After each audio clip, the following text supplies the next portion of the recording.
Battle of the Network shows. Join Rick Brooks and Mike Kogel as they explore the TV of the 70s and 80s through hand-picked episodes of their favorite and not-so-favorite series.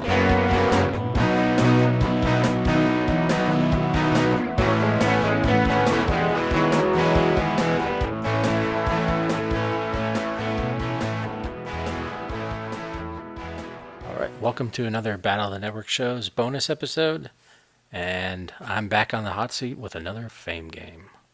That's right, the Fame game, where I have prepared some clues about a persona, an individual, if you will, from the 1970s or 1980s television era, and we're going to reveal the clues one at a time. Mike, as you may recall, after each clue you have the option to take a guess, or just say pass. If you say pass, you will not be penalized for not taking a guess, but you'll also miss out on the prize you would win. What would be that prize? Let's just wait and see if you actually guess it right, and we'll go for the prize.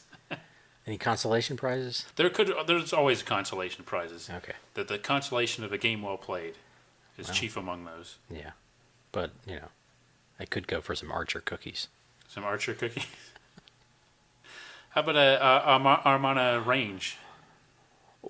That's quite a consolation prize. Well, I don't really need one, but Well, the thing is, though, it's about 45 years old, so it wouldn't work, and you'd have to pay to get it hauled over here. But it might work. I mean, we're living in the age of planned obsolescence now, whereas that might still work. Well, is it a radar range? Yes, it is, in fact. Okay. I'm sure it's entirely safe in this condition, too. Oh, yeah. Well, I think we've set up the parameters of the game. Mm-hmm. I think we're about ready to play. All right. And we're going to make sure the Bobby and the BOTNS Orchestra are ready. Oh, great. Okay. Yep. And they'll start playing when you begin the game.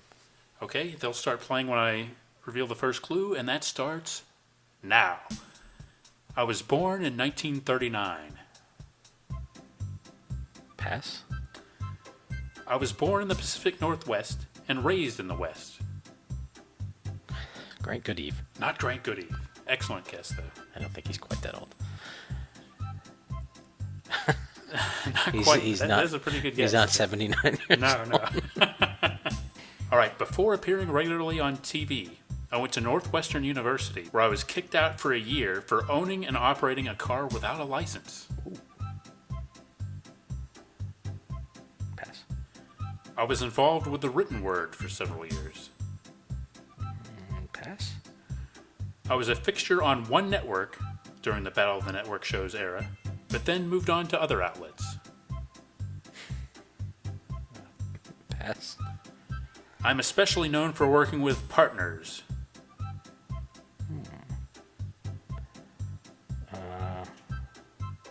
No, pass. Rick's uncle met me one time and later said I had a handshake like a cold fish. That narrows it down. It does. Hey, pass. I am known for live television. Oh. Live television. Okay. I rang in the new year at the end of 1986 into 1987 by hosting Happy New Year America. Happy New Year America.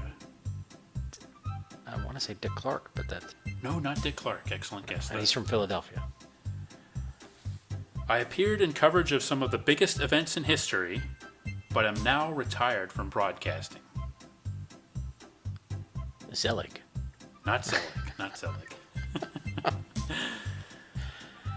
The 10th clue. I have an affinity for making veiled references to point spreads on the air. Brent Musburger. Brent Musburger is correct. Yes! You have won the Fame game. Excellent. I think you deserve that, Armana Range. You earned it. Wow. Good call. We'll celebrate our Mike's victory in a minute, but before we do, there's several clues that we did not get to. I was a part of at least one fun team. reportedly got into a fist fight with Jimmy the Greek in 1980. And I was the host of NFL Today on CBS for many years. Any of those, I would have gotten it. That's good. Yeah. I think the structure of the clues worked out well then. So Yeah. congratulations. Very well done. Brent Musburger Yeah. was the subject of today's fame game. Yes, the other member of his fun team, of course, Coach Dick Vermeil, former coach of the Philadelphia Eagles. And those guys had a good time when they were on the road They certainly broadcasting. Did. They certainly did. So he's Brent is retired now? Yes, he's actually based in Las Vegas, and he's got a gambling endeavor, like some kind of radio network / podcast thing he does. I think he's on satellite radio.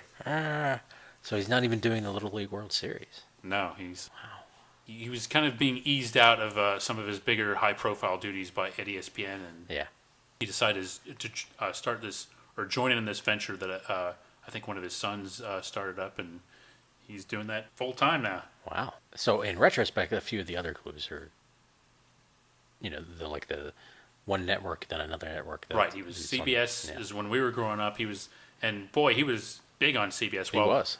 I didn't remember him hosting that New Year's special, but the Happy New Year America he did that for 1 year, and he was a fixture of NBA Finals coverage, and of course NFL Today was his most famous thing, but did lots of events, Major League Baseball, and then moved over to ABC and ESPN for almost maybe even a longer time. But yeah, he was during the 70s and 80s. He was for a while the voice of CBS Sports. Yeah, I was very entertained when I was watching the first season of Brockmire, and they made a couple Musburger references. Yeah, Brent Musburger. I think anybody that grew up in the era would have some kind of strong memory of Brent Musburger. Yeah, he was a kind of a divisive figure as a broadcaster, I would say. He wasn't popular in my house. Yeah, I came to enjoy it more as in retrospect. Yeah, he really had kind of a second career when he moved in and doing the games with Dick Vermeil, and worked his way up to becoming like the #1 college football guy at ESPN, which is an interesting achievement, considering he sort of went down a little bit and took a step back when he got fired from CBS. And was there controversy when he got fired? I don't remember. I think it was, as I recall, it was a huge shock at the time. Yeah. Like, you didn't have things leak out ahead of time, or nowadays they would probably do it a little smoother, but I think I remember that being like a huge story and thinking, what? They got rid of Brent Musburger? Yeah. Wow. But I don't think it was anything like he got into trouble or something. Yeah, or got caught doing something wrong. It was just, they just went in a different direction. I mean, really, that show, their morning or pre-football show was kind of the beginning of that, right? Yeah.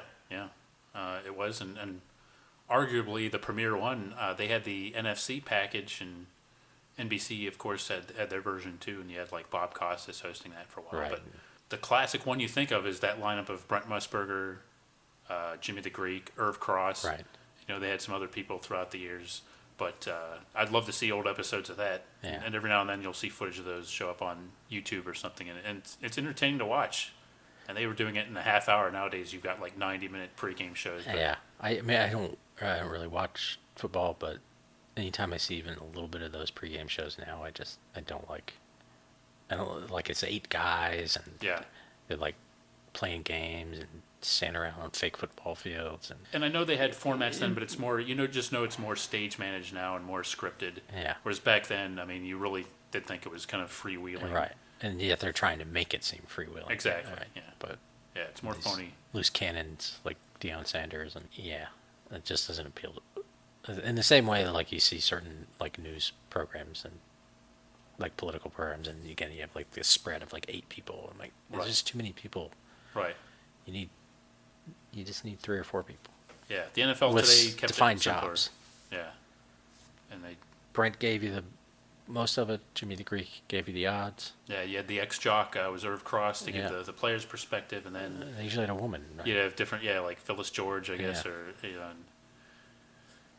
I mean, that was a show that worked for many years, and love him or hate him, Brent Musburger was certainly a sports broadcasting icon for many years, and congrats again to you for figuring out his identity. Oh, thank you.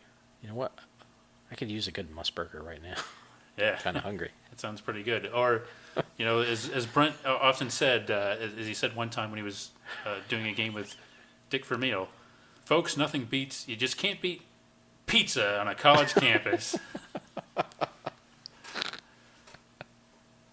There you go, another fame game. I'm 50-50. Batting 500. Yeah, I would have laid 3-1 odds that you wouldn't have done that, but somebody lost some money.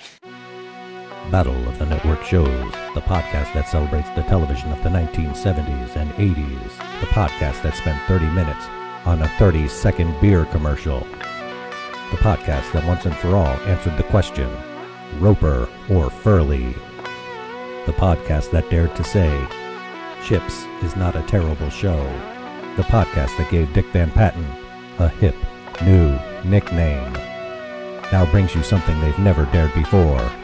Season 4.